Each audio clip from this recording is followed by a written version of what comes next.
switching it from a coach's perspective to a player's perspective, a lot of players, maybe they might be moving from city to city, or maybe just trying to switch clubs within the region that they're in.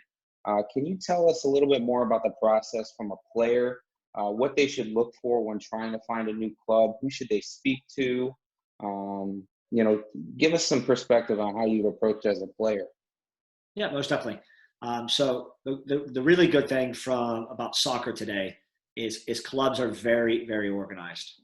And it really doesn't matter if you're talking about the most elite leagues, most elite clubs in the country, all the way down to your small local clubs. They're very organized. And with that, moving into the city, or even if you're just looking to make a change, all you have to do is kind of visit your local club's websites.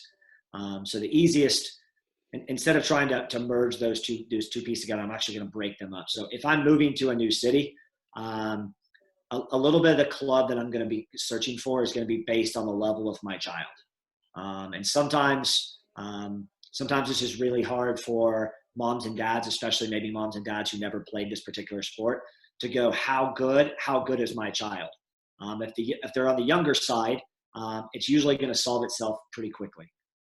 So if they're, let's say, 11 years old or younger, or maybe even U10 or younger, most of their decisions are going to be based on geographics. So what area of the city do I live in? And then on a quick Google search, what soccer clubs are an opportunity in this geographic market for my child to play for? And from there, that's going to open a lot of doors for them. So they've done their Google search and boom, they find Lonestar Soccer Club. And they're a younger player. What's going to happen is they're going to contact the club, and the club is going to put them in some sort of a pool to be evaluated.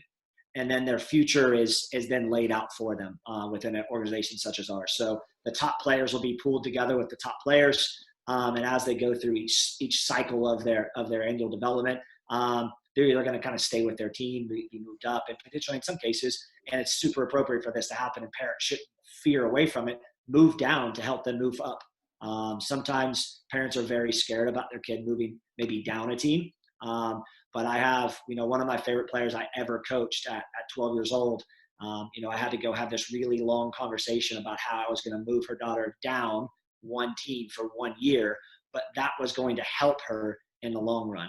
And in terms of confidence and her learning to be kind of the quote unquote, the woman in the team, because she was a really talented kid, but she was an introvert. And because of that introvert, she didn't express herself the way she should. So we moved her down a team so she would learn to be the best player. And then the kid absolutely flourished.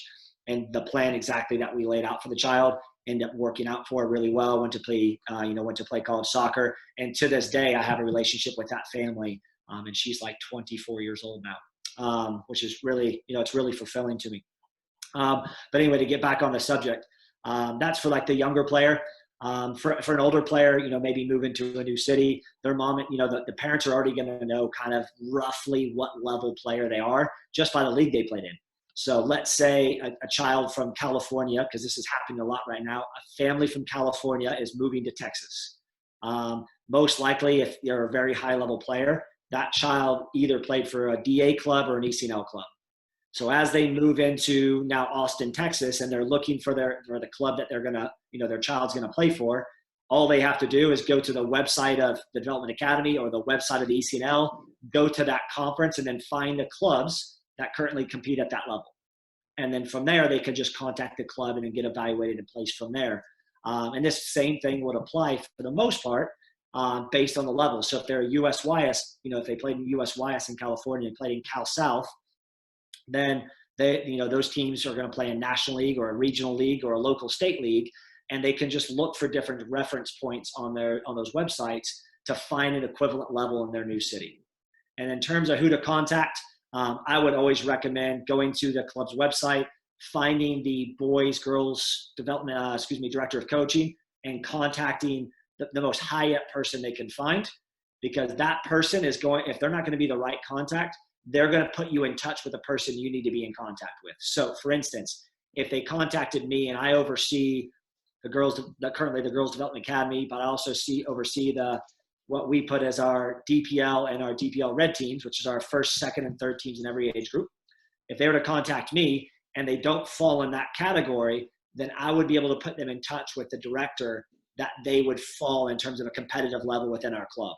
And that way they're not chasing coaches, but instead they're chasing directors that are going to be able to give them the right information right away.